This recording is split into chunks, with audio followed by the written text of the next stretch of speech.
உறவுகளுக்கு இனியதொரு வணக்கம். நான் உங்க நண்பன் சரவணன். இப்ப நம்ம பிஜிடிஆர்பி தொடர்பான ஒரு விடயத்த தான் நம்ம பார்க்க இருக்கிறோம். இது பலரும் நம்மள்ட்ட கேட்கக்கூடிய ஒரு விடயம். ஸோ, அதே நேரத்தில இப்ப ஆட்சேபனை தெரிவிக்கக்கூடிய எல்லா ப்ராசஸும் முடிஞ்சு, அடுத்து ஒரிஜினல் கரெக்ட்டான ஆன்சர் கீ வெளியிடக்கூடியது. ஸோ, இந்த கரெக்ட்டான ஆன்சர் கீங்கிறது பார்த்தீங்கன்னா, இப்ப ஆட்சேபனைலாம் தெரிவிச்சாச்சு இல்லையா? இதுல எதெல்லாம் சரியாக முறையான டாக்குமெண்டோட நீங்க குடுத்துருக்கீங்களோ, அந்த இதெல்லாம் அனலைஸ் பண்ணி, இதற்கு அந்த கல்வி வல்லுனர்கள் இன்னும் 1 வாரத்திற்குள்ள இதற்கான சரியான ஆன்சர் கீ வெளியிட்டுருவாங்க. சரி, இதுல பலரும் கேட்கக்கூடியது, நான் ஆட்சேபனையே தெரிவிக்கலையே! இப்ப யாரோ ஒருத்தர் தெரிவிச்சிருப்பாங்க. ஆனா, அவங்களுக்கு மட்டும் தான் இந்த மார்க் ஆட் ஆகுமா? அது ஸ்டாண்டர்டு புக்ல இருந்து தெரிவிக்கப்பட்ட ஆட்சேபனையா இருக்கும் பட்சத்துல, ஒருத்தர் தெரிவிச்சிருந்தா கூட எல்லோருக்குமே, அனைத்து தேர்வுகளுக்குமே அந்த மதிப்பெண் வழங்கப்படும். சரிங்களா? ஐயோ! நம்ம குடுக்கலையே! ஆட்சேபனை நம்ம செய்யலையே! அத செய்தவர்களுக்கு மட்டும் தான் மதிப்பெண் கிடைக்குமோ! நமக்கு கிடைக்காதோ! அப்படிலாம் நீங்க பயப்பட வேண்டியதில்ல. ரைட்டுங்களா? ஸோ, இத நீங்க மைண்ட்ல வச்சுக்கங்க. இன்னும் 1 வார காலத்துக்குள்ள ஒரிஜினல் ஆன்சருக்கு வெளியிட வாய்ப்பு இருக்குது. அதற்கு பிறகு அடுத்தடுத்த ப்ராசஸ். ஸோ, யாரு கண்டா அந்த நேரத்திலேயே சிவிக்கான தகவலும் வந்தாலும் ஆச்சரியப்படுறதுக்கு இல்ல. ரைட்டுங்களா? ஸோ, இப்படி அடுத்தடுத்து தகவல் வர காத்திருக்குது. ஸோ, நம்ம வெயிட் பண்ணுவோம். நம்ம சேனல்லயும் அத உடனுக்குடனே பதிவு செய்வோம். இன்னைக்கு நம்ம பலரும் கேட்கக்கூடியது என்னன்னு பார்த்தீங்கன்னா, இந்த கட் ஆஃப் எவ்வளவு வரும்? அப்படிங்கிறது. ஏன்னா, நம்ம பலமுறை சொல்லிக்கிட்டு இருக்கோம். கட் ஆஃப்ப பத்தி கவலைப்படாதீங்க அப்புட்ன்னு. அப்படி இருந்தும் நம்ம ஒரு பதிவு பண்ணோம். இருந்தாலும் அதுல பலரும் கட் ஆஃப் என்ன வரும் அப்படிங்கிறது ஒவ்வொருத்தரும் ஒவ்வொரு தகவல் கேட்குறீங்க. வாட்ஸ்அப்ல கேட்குறீங்க. நேரடியாவே சில பேர் கேட்க தான் செய்றீங்க. நம்ம அதெல்லாம் கவலைப்படாதீங்கன்னு சொன்னாலும், பலருக்கும் ஒரு எதிர்பார்ப்புன்னு ஒண்ணு இருக்கும். நமக்கு வாய்ப்பு கிடைக்குமா? அப்படிங்கிற அந்த ஒரு படபடப்பு, அந்த ஒரு ஆர்வம். ஸோ, இதனால கேட்கக்கூடிய ஒரு விடயம் தான்.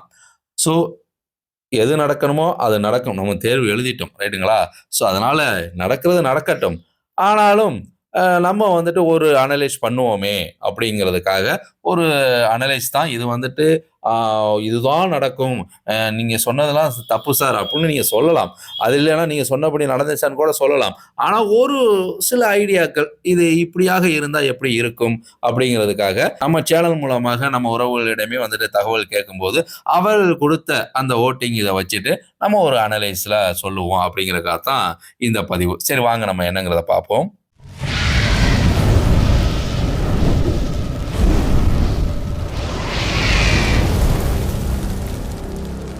இதுல PGTRB compulsory Tamil eligible test.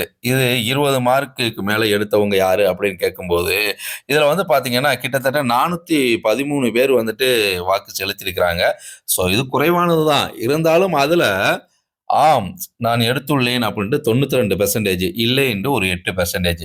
அப்ப தமிழ் எலிஜிபிள் டெஸ்ட் நம்ம சேனல பார்க்கக்கூடியவங்கள்ல மெஜாரிட்டியான நபர்கள் தேர்ச்சி பெற்றிருக்காங்க அப்படிங்கிற ஒரு நல்ல விடயம் இதன் மூலமா நம்ம தெரிய வருது. இத ஒரு அளவுகளா எடுத்துட்டு அதிகமான பேர் தமிழ் எலிஜிபிள் டெஸ்ட்ல தேர்ச்சி பெற்றிருக்காங்களா அப்படின்னு கேட்டா, ஒரு 70, 30 நம்ம ஒரு கால்குலேட் பண்ணிக்கலாம். இதுல நம்ம உறவுகள் கொடுத்தத நம்ம சொல்றோம். ரைட்டுங்களா? அடுத்து பிஜிடிஆர்பில பிசிக்கல் டைரக்டர்ஸ் இருக்கு இல்லையா? So, PET. இதற்கு பாத்தீங்கன்னா, நம்ம கேட்டிருந்தது எபோவ் 130க்கு மேல எத்தனை பேர் எடுத்திருக்கீங்க? 100க்கு மேல எத்தனை பேரு? 90க்கு மேல எத்தனை பேரு? 75க்கு மேல எத்தனை பேரு? அப்படிங்கிற இந்த தகவல்ல இதுல என்ன பண்ணியிருக்காங்கன்னா, ஒரு 130 பேர் 17%, 100 பேர் 25%, 90க்கு மேல 25%, 75க்கு மேலங்கிறது 33% அப்படின்னு இருக்குது. இந்த டேட்டால நம்ம எப்படி இத உள்வாங்கலாம் அப்படின்னு பார்த்தீங்கன்னா, இப்ப 130க்கு மேல எடுத்திருக்காங்க இல்லையா? அவங்க வேலை கன்ஃபார்ம். ரைட்டுங்களா? ஸோ, அந்த 17% வேலை கன்ஃபார்ம் தான். அதே நேரத்துல எபோவ் 75%, 33% இருக்குது. ஸோ, இந்த கால்குலேஷன் எடுத்து பார்க்கும்போது, இதுல கட் ஆஃப் குறைவதற்கான வாய்ப்புகள் இருக்குது அப்படிங்கிறது தான். ஸோ, அப்ப 75% எடுத்திருக்கக்கூடியவங்களுக்கு வாய்ப்பும் இருக்குது. அதுவும் பார்த்தீங்கன்னா, குறிப்பா எஸ்சி, எஸ்சி, எஸ்டி, அடுத்து பார்த்தீங்கன்னா 20% எஸ்டிஎம் கோட்டா, இவர்களுக்கு இதுல ஒரு நல்ல வாய்ப்பு இருக்கு அப்படிங்கிறது தான் பார்க்கப்படுது. அடுத்து பார்த்தீங்கன்னா ஜியோகிராபி. இதுக்கு எக்ஸ்பெக்ட் மார்க் என்னன்னு பார்த்தீங்கன்னா, இப்ப எபோவ் 130 16%, எபோவ் 100 22%, எபோவ் 90ங்கிறது 29%, எபோவ் 75 33%. கிட்டத்தட்ட பிஇடி மாரியே இருக்குது. இதுல 130க்கு மேல எடுத்தவங்களுக்கு கன்ஃபார்ம் வேலை உறுதி. ரைட்டுங்களா? அதே நேரத்துல என்னன்னு பார்த்தீங்கன்னா, எபோவ் 75 எடுத்துக்கங்களேன். இந்த எபோவ் 75ல 33% இருக்கிறாங்க. இதுல யாருக்கு வாய்ப்புகள் இருக்குன்னா, PWD and SC, SCA, ST இவர்களுக்கான வாய்ப்புகளும் எஸ்டிஎம் 20%. ஸோ அவர்களுக்கான வாய்ப்பும் இதுல வர்றதுக்கு இருக்குது. அடுத்து ஜுவாலஜி. ஜுவாலஜியை பொறுத்த வரைக்கும் பார்த்தீங்கன்னா 130க்கு மேலே 11% அவர்களுக்கு பிரச்சனையே இல்லை. அவங்க வந்துட்டு வேலை உறுதி. 100க்கு மேலே வந்துட்டு 17%, 90க்கு மேலே 27%, அடுத்து எபோவ் 75 45%. அப்பா, இதில் தான் அதிகமான ஜுவாலஜியில் வந்துட்டு மார்க்கு குறையுது. அப்போ மார்க்கு குறையும் போது கட் ஆஃபும் குறைவதற்கு வாய்ப்பு இதில் இருக்குது. ஸோ அதனால ஆல் கேட்டகரியும் வந்துட்டு இதில் கொஞ்சம் எதிர்பார்ப்போட இருக்கலாம். 80 90 மதிப்பெண் நீங்கள் எடுத்திருக்கீங்க அப்படின்னா கொஞ்சம் நம்பிக்கையோட ஜுவாலஜியை பொறுத்த வரைக்கும் இருக்கலாம் அப்படிங்கிறது தான் இது மூலமாக நம்ம தெரிந்து கொள்ளக்கூடிய ஒரு விடயமா இருக்குது. அடுத்து வந்து பார்த்தீங்கன்னா பொலிட்டிக்கல் சயின்ஸ்.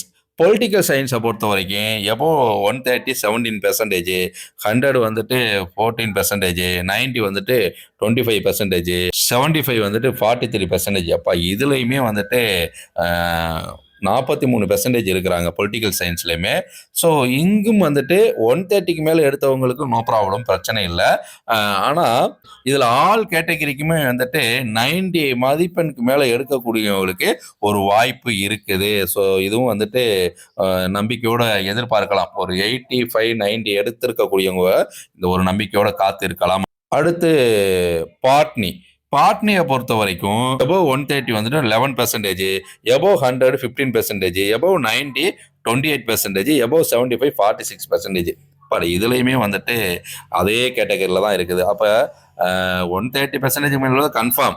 இப்போ 80லேருந்து 90க்கு மேலே எடுத்திருக்க ஆல் கேட்டகரியுமே ஓரளவுக்கு நம்பிக்கையோட எதிர்நோக்கக்கூடிய ஒரு விடயமாக தான் இந்த பாட்னியோடைய விடயமும் இருக்குது. அடுத்து எக்கனாமிக்ஸ். எக்கனாமிக்ஸை பொறுத்த வரைக்கும் பார்த்தீங்கன்னா 130க்கு மேலே 15% இருக்கிறாங்க. எபோவ் 100 வந்துட்டு பார்த்தீங்கன்னா 13%, 90 வந்துட்டு 34%, 75ங்கிறது வந்துட்டு 38%.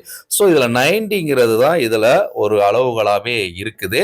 Above 130 so no problem, wait பண்ணலாம். ஸோ 90 அப்படிங்கிற போது கொஞ்சம் கட் ஆஃப் வந்துட்டு ரொம்ப குறைவாகவும் இல்லாமல் ஒரு அளவுக்கு வந்துட்டு இந்த எக்கனாமிக்ஸில் வந்துட்டு கட் ஆஃப் வர்றதுக்கு வாய்ப்பு இருக்குது. ஸோ மற்றபடி 100 மார்க் எடுத்திருக்கீங்கன்னா கண்டிப்பாக நீங்கள் நம்பிக்கையோடு காத்திருக்கலாம். அடுத்து ஃபிசிக்ஸ். இதில் வந்து பார்த்தீங்கன்னா 130 12%. ஸோ நம்பிக்கையோடு இருங்க, உங்களுக்கு வேலை உறுதி தான். 100க்கு மேலே 16%, 90க்கு மேலே வந்து 27%, 75க்கு மேலே 46%. ஸோ இங்கே வந்துட்டு கட் ஆஃப் வந்துட்டு குறைவதற்கான சூழலாகவே இந்த ஃபிசிக்ஸை பொறுத்த வரைக்கும் இருக்குது. ஸோ ஆல் கேட்டகரிஸும் வந்துட்டு நீங்கள் தமிழ் எலிஜிபிள் டெஸ்ட்டில் தேர்ச்சி பெற்றுட்டீங்க அப்படின்னா கொஞ்சம் நம்பிக்கையோட இதுலையும் வந்துட்டு ஒரு 80 மார்க்கு மேலே எடுத்திருந்தீங்கன்னா காத்திருக்கக்கூடிய ஒரு விடயமா இதுலையும் இருக்குது. அடுத்து வந்து பார்த்தீங்கன்னா இங்கிலீஷை பொறுத்த வரைக்கும் பார்த்தீங்கன்னா 130க்கு மேலே 11% இருக்குது, 100க்கு மேலே 24%, 90க்கு மேலே 28%, 75க்கு மேலே 38%. ஸோ 130க்கு மேலே எடுத்திருக்கவங்க நம்பிக்கையோடு இருங்க, பிரச்சனை இல்லை. இங்கிலீஷை பொறுத்த வரைக்கும் கட் ஆஃப் வந்துட்டு பெரிய அளவு குறையுமா அப்படிங்கிறதுல அது ஒரு டவுட்டாக தான் இருக்குது. ஸோ ஆனால் வந்துட்டு ஒரு அளவுக்கு வாய்ப்புகள் இருக்குது. அதில் பொதுவாக ரிசர்வேஷன் போட்டால் ஒரு வாய்ப்பு அமையலாம், ஒரு வாய்ப்பு இருக்குது. அதே நேரத்தில் 80 90க்கு மேலே நீங்கள் மதிப்பெண் எடுத்திருக்கீங்கன்னா கொஞ்சம் நம்பிக்கையோடு நீங்கள் இருக்கலாம். இதில் இங்கிலீஷில் ரைட்டுங்களா. அடுத்து கம்ப்யூட்டர் சயின்ஸை பொறுத்த வரைக்கும் 130க்கு மேலே 16%, 100க்கு மேலே 14%, 90க்கு மேலே 29%, 75க்கு மேலே 41%. ஸோ இங்கேயும் வந்துட்டு பார்த்தீங்கன்னா கட் ஆஃப் குறையவே வாய்ப்பு இருக்குது. நீங்கள் தமிழ் எலிஜிபிள் டெஸ்ட்டில் தேர்ச்சி பெற்றுட்டீங்கன்னா கட் ஆஃப் கம்மியாக இருக்கும். ஸோ நீங்கள் வந்துட்டு பார்த்தீங்கன்னா 85 90 எடுத்திருந்தாலே கொஞ்சம் நம்பிக்கையோடு காத்திருக்கலாம் இந்த கம்ப்யூட்டர் சயின்ஸை பொறுத்த வரைக்கும். அடுத்து பார்த்தீங்கன்னா ஹிஸ்ட்ரியை பொறுத்த வரைக்கும் 130க்கு மேலே வந்து 10% இருக்கிறாங்க, 100க்கு மேலே 18%, 90க்கு மேலே 31%, 75க்கு மேலே 41%. ஸோ இங்கேயும் வந்துட்டு கட் ஆஃப் குறையவே வாய்ப்பு இருக்குது. 130க்கு மேலே எடுத்தவங்க, ஏன்னா 100க்கு மேலே எடுத்தவங்களுக்கே வந்துட்டு வாய்ப்பு வரலாம் ரைட்டுங்களா. ஸோ இங்கேயுமே 85க்கு மேலே எடுத்திருந்தீங்கன்னா கொஞ்சம் நம்பிக்கையோடு காத்திருக்கலாம். பிஎஸ்டிஎம் அது மஸ்ட்டு, நான் எல்லாத்துலேயுமே சொல்லக்கூடியது. பிஎஸ்டிஎம் நீங்கள் எலிஜிபிளாக இருக்கீங்க அப்படின்னா கண்டிப்பாக வந்துட்டு 75K கூட வாய்ப்பு கிடைக்கலாம் அப்படிங்கிறது தான். அடுத்து கெமிஸ்ட்ரியை பொறுத்த வரைக்கும் எபோவ் 130 வந்துட்டு 10%, 100 வந்துட்டு 10%, எபோவ் 90 வந்து 30%, எபோவ் 75 51%. அப்பாடா, கெமிஸ்ட்ரியை பொறுத்த வரைக்கும் 75 வந்துட்டு எதிர்பார்க்கலாமோ அப்படிங்கிற மாதிரி தான் இருக்குது. ஸோ 75 80 மார்க் நீங்கள் இருக்கிறீங்க அப்படின்னா கொஞ்சம் நம்பிக்கையோட காத்துருங்க. அது 100க்கு மேலே இருக்கிறீங்க அப்படின்னா நீங்கள் கன்ஃபார்ம் பண்ணிடலாம். ஸோ நமக்கு போஸ்டிங் உறுதி அப்படிங்கிற மாதிரி 75 80 மார்க்குக்கு மேலேங்கிற போது கொஞ்சம் ரிசர்வேஷன் இதிலலாம் வந்துட்டு கொஞ்சம் வாய்ப்பு வரலாம். ஸோ கொஞ்சம் நம்பிக்கையோட காத்துருங்க. அடுத்து மேத்தமேட்டிக்ஸ் இதில் வந்துட்டு 130 10%. ஸோ இவருக்கு கன்ஃபார்ம் வேலை உறுதி தான். 100ங்கிறது வந்து 26%, 90ங்கிறது 31%, 75ங்கிறது 34%. ஸோ இங்கேயும் வந்துட்டு 90க்கு மேலே இருந்தால் ஓரளவிற்கு வந்துட்டு போஸ்டிங்கை உறுதிப்படுத்தலாம். ஸோ கட் ஆஃபும் வந்துட்டு பெரிய அளவுலாம் குறையுமா அப்படிங்கிறது கொஞ்சம் டவுட்டு தான். ஆனால் பொது பார்வையில் வந்துட்டு மேத்தமெட்டிக்ஸ் கஷ்டமாக இருந்துச்சு அப்படிங்கிற மாதிரி சொல்லப்பட்டது. 90க்கு மேலே மார்க் இருக்குது, தமிழ் எலிஜிபிலிட்டிஸில் நீங்கள் வந்து தேர்ச்சின்னா ஓரளவிற்கு வந்துட்டு போஸ்டிங்கை வந்துட்டு மேத்தமெட்டிக்ஸை பொறுத்த வரைக்கும் உறுதிப்படுத்தலாம்னு நினைக்கிறேன். ஸோ அடுத்த சப்ஜெக்ட் பார்த்தீங்கன்னா தமிழ். ஸோ இதை பொறுத்த வரைக்கும் எபோவ் 130 8%, 100 18%, 90 30%, 75 43%. பாடா இங்கேயும் வந்துட்டு கட் ஆஃப் குறையவே வாய்ப்பு இருக்குது. இன்னொன்று தமிழில் பொறுத்த வரைக்கும் கஷ்டங்கிற மாதிரி பல உறவுகள் சொன்னாங்க. ஆனால் 100க்கு மேலே எடுத்தவங்க கொஞ்சம் நம்பிக்கையோடு இருக்கலாம். ஸோ மற்றபடி கட் ஆஃப் வந்துட்டு கொஞ்சம் குறையும் தான். ஸோ பொறுத்திருந்து பார்ப்போம். மற்ற 45% எபோவ் 75 எடுத்தவங்க இந்த ரிசர்வேஷன் கோட்டாவில் கொஞ்சம் இதில் வந்துட்டு பயன்பெறலாம் அப்படிங்கிற மாதிரி தான் இருக்குது. பார்ப்போம். அடுத்து கடைசியாக பார்த்தீங்கன்னா காமர்ஸை பொறுத்த வரைக்கும் பார்த்தீங்கன்னா 130க்கு மேலே 11% இருக்கிறாங்க, 100க்கு மேலே 21%, 90க்கு மேலே 30%, எபோவ் 75 வந்து 38%.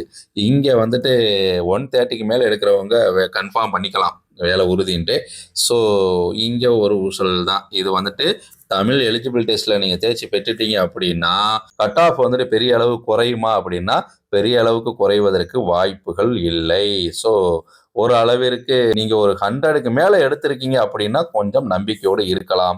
ரிசர்வேஷன் இதெல்லாம் வந்து பார்க்கும்போது 90 மார்க் எடுத்திருந்தீங்கன்னா ஒரு 85 90 மார்க் எடுத்திருந்தீங்கன்னா ஒரு ரிசர்வேஷன் கோட்டாவில் வந்துட்டு உங்களுக்கான வாய்ப்பு வரலாம். ஸோ இப்படியாகத்தான் நம்ம கணித்த ஒரு விடயம். இது வந்துட்டு நீங்கள் கொடுத்த ஓட்டிங்கை வச்சு நம்ம ஒரு இது சொல்கிறோம். ஆனால் இதுதான் நடக்கும்னு அப்பெல்லாம் நான் சொல்ல வரல.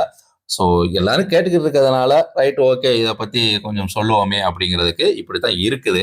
ஸோ ஒன்றும் பயப்பட வேண்டியதில்லை. ஸோ நம்ம சேனலை ஃபாலோ பண்ணக்கூடிய உறவுகள் நீங்கள் பண்ணியிருப்பீங்க. ஸோ மற்ற உறவுகள் இதெல்லாம் பார்க்காத உறவுகள் எத்தனை பேர் வெளியில் இருப்பாங்க. ஸோ அவர்கள்லாம் எப்படியாக இருப்பாங்க நமக்கு தெரியாது இல்லையா. ஸோ அதனால் இந்த ரிசல்ட்டுங்கிறது இதில் வந்து முன்ன பின்னே இருக்கும். நம்பிக்கையோடு இருங்க. தமிழ் எலிஜிபிள் டெஸ்ட்டில் நீங்கள் தேர்ச்சி பெற்று ஒரு 85 மதிப்பெண் உங்களுக்கு கிடைக்குது எந்த சப்ஜெக்டாக இருந்தாலும் அப்படின்னா கொஞ்சம் நம்பிக்கையோடு இருங்க. 85ங்கிறதா நான் என்னைய பொறுத்த வரைக்கும் ஒரு அளவுகோலை வச்சிருக்கிறேன். அதுக்கு கீழே மதிப்பெண் இருக்கிறதுக்கு வாய்ப்பு வரும்போது அது கட் ஆஃப் கொண்டு மாறுதுதான். ஆனால் 85 உங்களுக்கு வருது அப்படின்னா கொஞ்சம் நம்பிக்கையோடு நீங்கள் இருக்கலாம். உங்களுக்கு சிவிக்கான ஒரு அழைப்பு வரக்கூட வாய்ப்பு இருக்குது. இப்போ பிசியை பொறுத்த வரைக்கும் ஒரு 90க்கு மேலே எடுத்திருக்கீங்க மதிப்பெண் அப்படின்னா கொஞ்சம் நம்பிக்கையோடு நீங்கள் இருங்க.